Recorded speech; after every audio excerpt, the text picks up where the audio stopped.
Assalamu alaikum wa rahmatullahi ta'ala wa barakatuh. Hali gani mpenzi mtazamaji wa Swadik Media? Karibu tena kwa mara nyingine tena, tunakukaribisha katika meza ya Ramadhani, tukiwa ndani ya mfungo katika mwezi mtukufu wa Ramadhani. Tuko hapa studio kuyazungumza mengi yanayohusiana na mwezi mtukufu wa Ramadhani. Tuko na mada inayokwenda kwa jina la meza ya Ramadhani, na kama ilivyokuwa desturi yetu na ada yetu ya kwamba tunawakaribisha mashekhe mbalimbali hapa studio, tukiendelea kuielezea na kuidadavua mada yetu hii ya mwezi mtukufu wa Ramadhani. Tuko naye hapa studio Al-Habibi Sheikh Miraj, ambaye tulianza naye katika vipindi vilivyopita vinavyohusu meza ya Ramadhani, na tunaendelea kudadavua, kuelezea kwa upana zaidi yale ambayo yanatakiwa kufahamika katika mwezi mtukufu wa Ramadhani. Sheikh Miraji, assalamu alaikum. Karibu tena hapa studio, na ni furaha sisi kwetu wewe kujoin na sisi, kuwa nasi katika siku hii ya leo, na ni matumaini yetu uko na afya njema insha Allah subhanahu wa ta'ala. Kama kuna tatizo basi aweze kuliepusha tatizo hilo. Tunazungumzia mwezi mtukufu wa Ramadhani tukiwa na mada inayokwenda kwa jina la meza ya Ramadhani, na umesema mengi, umeyazungumza mengi, lakini pia umesema miongoni mwa viambata vya saumu katika mwezi mtukufu wa Ramadhani ni adhkari, kumtaja Mwenyezi Mungu Subhanahu wa Ta'ala, na ukatuelezea kwa upana zaidi ya kwamba miongoni mwa viambata vya saumu ni kumtaja Allah na kufanya adhkari sana katika mwezi huu mtukufu wa Ramadhani. Sasa labda unaweza ukatueleza kidogo ni kwa nini kufanya adhkari ni muhimu sana katika mwezi mtukufu wa Ramadhani? أعوذ بالله من الشيطان اللعين الرجيم. بسم الله الرحمن الرحيم. السلام عليكم ورحمة الله تعالى وبركاته. وعليكم السلام ورحمة الله تعالى. Kwanza kumtaja Mwenyezi Mungu Subhanahu wa Ta'ala, kama nilivyoelezea katika vipindi vilivyopita, ilikuwa ni maelekezo ya Mtume sallallahu alaihi wa alihi wasallam alipoelekeza masahaba zake. Kwa hiyo akawaambia kwamba mtakapouishi mwezi wa Ramadhani na mtakapokuwa mmefunga katika mwezi wa Ramadhani, basi mtajeni Mwenyezi Mungu Subhanahu wa Ta'ala kwa kiu mlichokuwa nacho, lakini na kwa njaa mliokuwa nayo. Kwa nini? Kwa sababu pana kiu siku ya Kiyama na pana njaa siku ya Kiyama isiyovumilika. Yani kwa lugha nyingine, ukiweza kumtaja Mwenyezi Mungu Subhanahu wa Ta'ala kwa njaa yako, Mwenyezi Mungu Subhanahu wa Ta'ala atakustiri na njaa ya siku ya Kiyama. Lakini ukiweza kumtaja Mwenyezi Mungu Subhanahu wa Ta'ala kwa kiu chako, Mwenyezi Mungu Subhanahu wa Ta'ala atakustiri na ile kiu kali ambayo itakuwepo siku ya Kiyama. Lakini kumtaja Mwenyezi Mungu Subhanahu wa Ta'ala ni jambo ambalo halikuhimizwa tu, na tuliona katika sura yake. Sio tu mpaka Bwana Mtume kulihimiza katika mwezi wa Ramadhani, ni jambo lina maana sana. Mpaka na kuhimiza umtaje Mwenyezi Mungu Subhanahu wa Ta'ala hali ya kuwa umefunga na kiu yako na njaa yako. Inaonekana kumtaja Mwenyezi Mungu Subhanahu wa Ta'ala ni ibada kubwa, kwa sababu ingetosheleza tu wewe ukao umefunga. Lakini kwa nini akuhimize kwamba ukiwa umefunga mtaje Mwenyezi Mungu, tena anakuambia kwa njaa yako, akijua kabisa utakuwa na njaa, kisha kwa kiu yako na akijua kabisa utakuwa una kiu, anajua utakuwa katika hali tete, yani wewe una hali ya njaa, una hali ya kiu, lakini akakutuma umtaje Mwenyezi Mungu Subhanahu wa Ta'ala kwa njaa yako na kiu yako. Kwa nini hii ibada? Hii ibada ina umuhimu sana.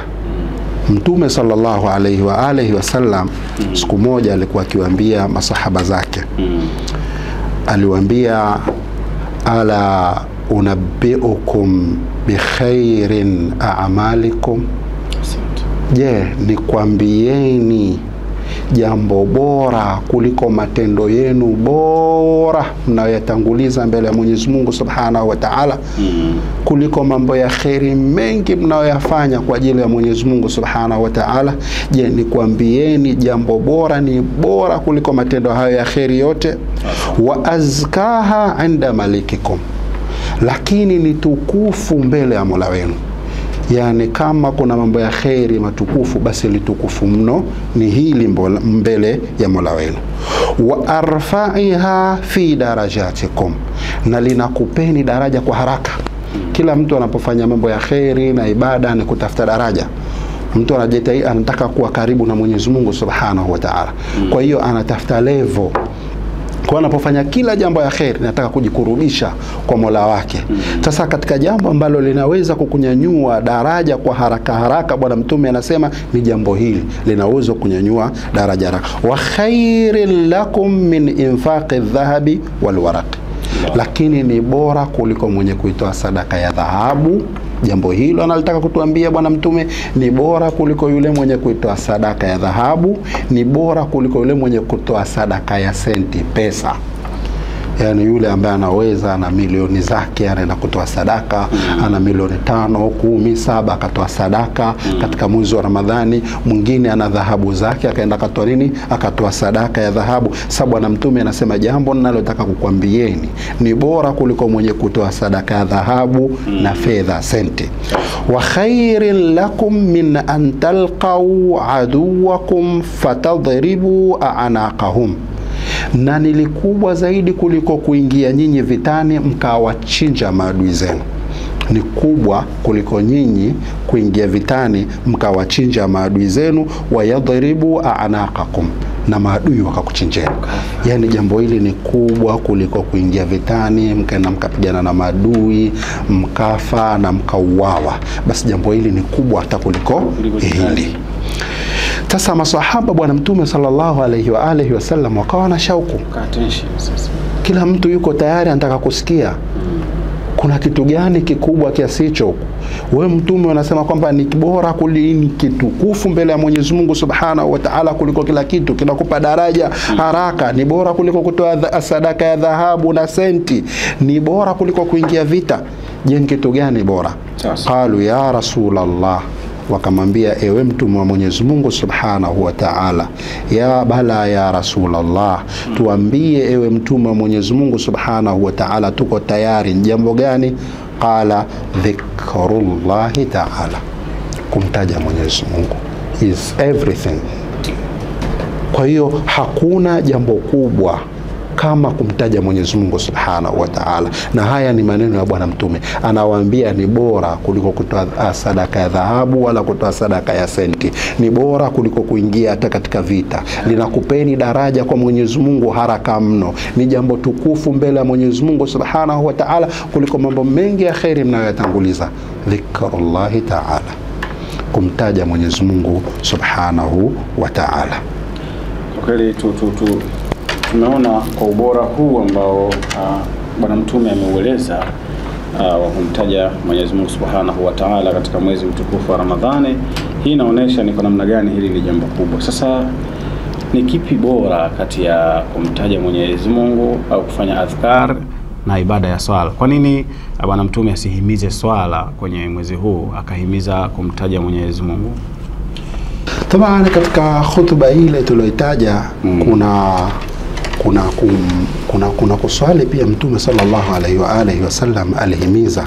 Lakini katika kilichotangulia alihimiza, jambo la kwanza lilikuwa ni kumtaja Mwenyezi Mungu Subhanahu wa Ta'ala.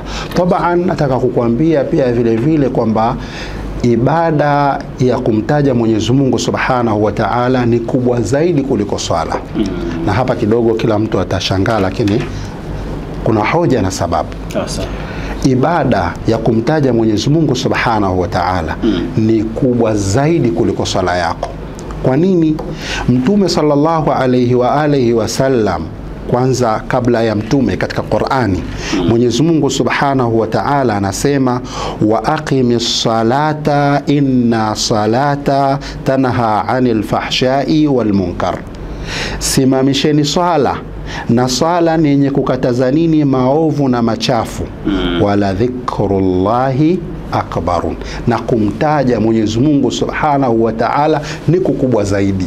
Yani Qur'ani, Mwenyezi Mungu Subhanahu wa Ta'ala anasema simamisheni ibada ya swala, kwa kuwa ibada ya swala inakuzuieni mambo machafu na inakatazeni maovu, lakini kumtaja Mwenyezi Mungu Subhanahu wa Ta'ala ni kukubwa. Sasa ikiwa kumtaja Mwenyezi Mungu Subhanahu wa Ta'ala ni kukubwa, kwa nini? Kwa sababu ibada yako ya swala haiwezi kukamilika bila kumtaja Mwenyezi Mungu Subhanahu wa Ta'ala. Unapoingia katika swala unaingia na takbira Allahu akbar, kule umemtaja Mwenyezi Mungu Subhanahu wa Ta'ala, umemtaja Mwenyezi Mungu Subhanahu wa Ta'ala. Unapoanza swala yako ukasoma suratul Fatiha, kusoma Qur'ani ni kwa ndani yake kuna kumtaja nani? Mwenyezi Mungu Subhanahu wa Ta'ala. Ukasoma sura baada ya suratul Fatiha umemtaja nani? Mwenyezi Mungu Subhanahu wa Ta'ala. Ukaleta zile tasbihi subhana rabbil a'la wa bihamdi, yani ibada yako yote ya swala lazima iambatane na nini? Na adhkar. Lau kama haitoambatana na hivi vitu, haitoambatana na takbiratul ihram Allahu akbar, wala haitoambatana na sura za Qur'ani ambazo utakataka kusoma, wala nyoradi zile adhkari unazozitaja wakati wa swala yako, itakuwa sio sala. Utakuwa kama uko gym unafanya mazoezi, tunapunguza tumbo au unaweka mwili sawa, lakini hamna malipo yote, sio sala. Yani kasujudu karukuu mara 1000, lakini haiwezi kuwa sala kwa sababu imekosa misingi ya sala. Msingi wa sala kumtaja Mwenyezi Mungu Subhanahu wa Ta'ala. Ndio maana mmoja wa mke wa Bwana Mtume sallallahu alaihi wa alihi wasallam, yeye alienda mbali zaidi kwenye swala hilo, akasema hata ibada ile ya hija, ibada ya hija haina maana bila kumtaja Mwenyezi Mungu Subhanahu wa Ta'ala, haiwezi kuwa ina faida. Kama ambavyo swala haiwezi kutimia swala bila kumtaja Mwenyezi Mungu Subhanahu wa Ta'ala, haiwezi kutimia. Tumesema itakuwa mazoezi, unapunguza kitambi, upo gym na mambo mengine. Sasa mmoja wa mke wa Bwana Mtume sallallahu alaihi wa alihi wasallam akasema, innama ju'ila tawafu bilbaiti wa baina safa wal marwa wa ramiyul jimari, imeweka ile kufanya tawafu katika al-Kaaba, lakini ikawekwa ile sa'yu baina safa wal marwa, lakini na kile kipengele ambacho cha kwenda kumpigia shetani na mawe. Hivi vyote ambavyo ndo vinaunda ile ibada ya hija, anasema vimewekwa liiqamati dhikrillahi ta'ala, kwa ajili ya kumtaja tu Mwenyezi Mungu Subhanahu wa Ta'ala, ndo lengo. Kwa hiyo huyu ni mke wa Bwana Mtume, anasema ile ibada ya hija kuwekwa ile tawafu paka ikwa na sa'i baina safa wal marwa, ambao ni viungo muhimu vya ibada ya nini? Ya hija. Ramyul aljimar, kwenda kutupa vile vimawe kumpiga shetani, anasema haya yamewekwa kwa ajili ya kumtaja Mwenyezi Mungu Subhanahu wa Ta'ala. Kwa hiyo kwa lugha fupi utakuta ibada ya hija imewekwa liiqamati dhikrillahi ta'ala, kwa ajili ya kumtaja Mwenyezi Mungu Subhanahu wa Ta'ala, na swala imewekwa liiqamati dhikrillahi ta'ala, na swala imewekwa kwa ajili ya kumtaja Mwenyezi Mungu Subhanahu wa Ta'ala. Kwa kweli tunafaidika sana na darasa hili kwa siku hii ya leo. Sasa tukiwa tuko ukingoni kabisa mwa kipindi chetu, tumalizie hapa. Kuna maswali mawili matatu hapa kidogo ya muhimu. Ni ipi askari bora au zipi nyuradi bora za kuzitumia? Tunajua, tumeshaona kwamba kumtaja Mwenyezi Mungu Subhanahu wa Ta'ala, kufanya adhkari ni kitu bora katika mwezi huu mtukufu wa Ramadhani, lakini pia Bwana Mtume ameenda mbali na Qur'ani imeenda mbali zaidi na kuelezea kwamba ni kumtaja Mwenyezi Mungu ni bora kuliko hata swala. Ni zipi nyuradi bora sasa au adhkari bora za kuzitumia kwenye kumtaja Mwenyezi Mungu Subhanahu wa Ta'ala? Adhkari bora kabisa ambazo tunaweza kuzitumia kumtaja Mwenyezi Mungu Subhanahu wa Ta'ala ni 4. Sasa ambapo Bwana Mtume sallallahu alaihi wa alihi wasallam amezihimiza sana. Na yeye kwa maneno yake mazuri anatuambia Bwana Mtume sallallahu alaihi wa alihi wasallam, ahabbul kalami ila Allahi ta'ala 40. Anatuambia nyoradi inayomvutia Mwenyezi Mungu Subhanahu wa Ta'ala ni 4 tu, ni ile ya maneno 4. Hii nyoradi hii ndio yenye kumvutia Mwenyezi Mungu Subhanahu wa Ta'ala, yani nyoradi ambayo inamvutia Mwenyezi Mungu Subhanahu wa Ta'ala ni nyoradi hii alivyovitaja yenye vipengele 4, ambapo akasema kipengele cha kwanza, akasema Bwana Mtume sallallahu alaihi wa alihi wasallam, ahabbul kalami ila Allahi ta'ala 40, maneno bora mbele ya Mwenyezi Mungu Subhanahu wa Ta'ala maneno 4, la yadhurruka bi ayyihinna bada'at, haidhuru umechagua kwanza na yapi. Katika hayo 4 wewe unapotaka kuanza ile nyoradi yako, haijalishi, haidhuru utaamua uanze na ipi ucheleweshe, ipi tangulize, uanze na ipi, lakini haya ndio maneno manne yanayopendwa na Mwenyezi Mungu Subhanahu wa Ta'ala. Kwa lugha nyingine ndio nyoradi inayopendwa na Mwenyezi Mungu Subhanahu wa Ta'ala. Neno la kwanza Bwana Mtume sallallahu alayhi wa alihi wasallam akasema ni neno subhanallah. Ili neno la kwanza katika nyoradi yako kumtaja Mwenyezi Mungu Subhanahu wa Ta'ala, neno la kwanza lenye kumvutia Mwenyezi Mungu Subhanahu wa Ta'ala kwa mujibu wa Bwana Mtume sallallahu alayhi wa alihi wasallam ni kilima cha subhanallah. Kisha neno la pili walhamdulillah. Neno hili la pili kumtaja Mwenyezi Mungu Subhanahu wa Ta'ala linamvutia Mwenyezi Mungu Subhanahu wa Ta'ala ni neno hili alhamdulillah, lamvutia Mwenyezi Mungu Subhanahu wa Ta'ala katika nyoradi namba 2, neno la pili la nyoradi. Lakini vile vile akasema wala ilaha illa Allah, na neno la ilaha illa Allah ambalo neno kama kalitaja katika mfumo wa hadithi kama neno la ngapi? La 3. Kwa hiyo hili ni neno la 3 ambalo linamvutia Mwenyezi Mungu Subhanahu wa Ta'ala. Na neno la mwisho wallahu akbaru, ni kusema Allahu Akbar. Haya maneno matatu yanamvutia Mwenyezi Mungu Subhanahu wa Ta'ala na ni nyoradi bora mbele ya Mwenyezi Mungu Subhanahu wa Ta'ala. Ndio maana Bwana Mtume sallallahu alayhi wa alihi wasallam katika maneno yake mazuri asema li an aqula subhanallah, mimi kusema subhanallah, walhamdulillah, na kusema alhamdulillah, na kusema la ilaha illa Allah, wallahu akbar, ahabbu ilayya mimma tala'at alayhi shams, ni bora kuliko vile vilivyochomolezewa na nini? Na jua. Yani ni bora kuliko kila kitu ambacho kimefikiwa na mwanga wa nini? Wa jua. Jua limechomoza.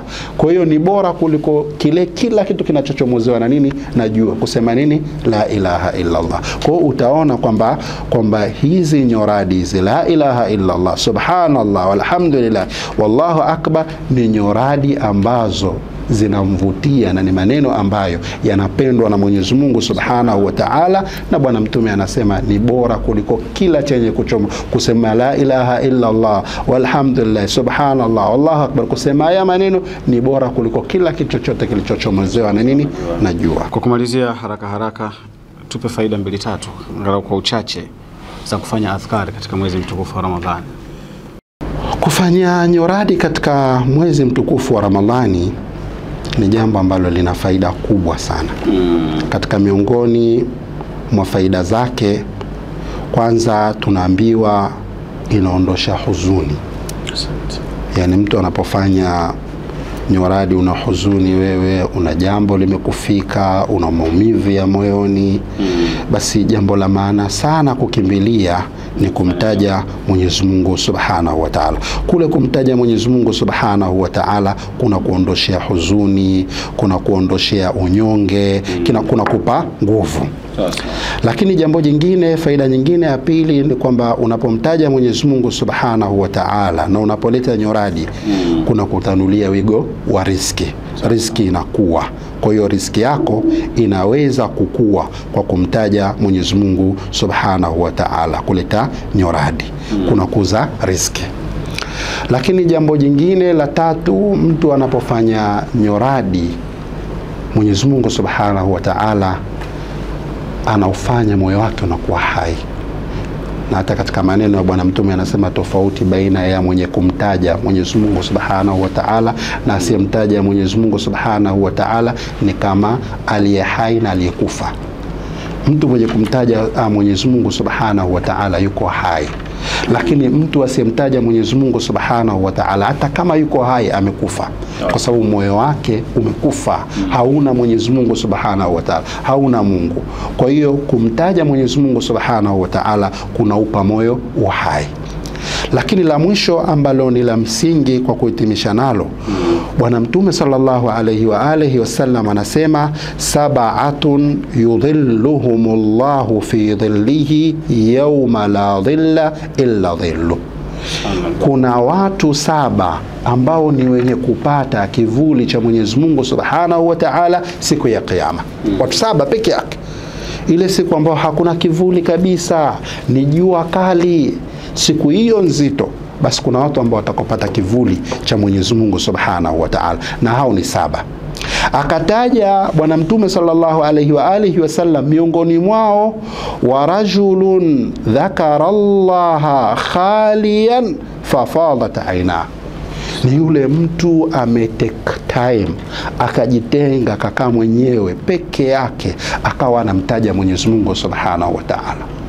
Yuko peke yake anamtaja Mwenyezi Mungu Subhanahu wa Ta'ala mpaka anabujikwa na machozi, anauhisi uzito wa Mwenyezi Mungu Subhanahu wa Ta'ala, anamtaja Mwenyezi Mungu Subhanahu wa Ta'ala, akili yake yote imeachana na dunia, iko na Mwenyezi Mungu Subhanahu wa Ta'ala mpaka macho yanamtoka machozi. Basi mtu huyu atapata kivuli cha Mwenyezi Mungu Subhanahu wa Ta'ala siku ya Kiyama. Kwa hiyo utaona kwamba nyoradi ina nafasi kubwa sana kwa Muislamu. Shukran sana Maulana. Shukran sana, muda umetutupa mkono. Tuna maswali mengine mengi hapa, lakini naomba tukomelee hapa kwa siku hii ya leo. Tumombe Allah Subhanahu wa Ta'ala tupate taufik ili tuweze kujibu baadhi ya maswali ambayo yameulizwa, pia mengine na wapenzi watazamaji na wafuatiliaji wa kipindi chetu. Tumefikia tamati ya kipindi chetu kwa siku hii ya leo. Mpenzi mtazamaji, nikukaribishe tena kuendelea kufaidika na mada mbalimbali ambazo zinarushwa kutoka hapa Sadik Media. Kwa leo sina la ziada, wabillahi tawfiq, wassalamu alaikum wa rahmatullahi wa barakatuh.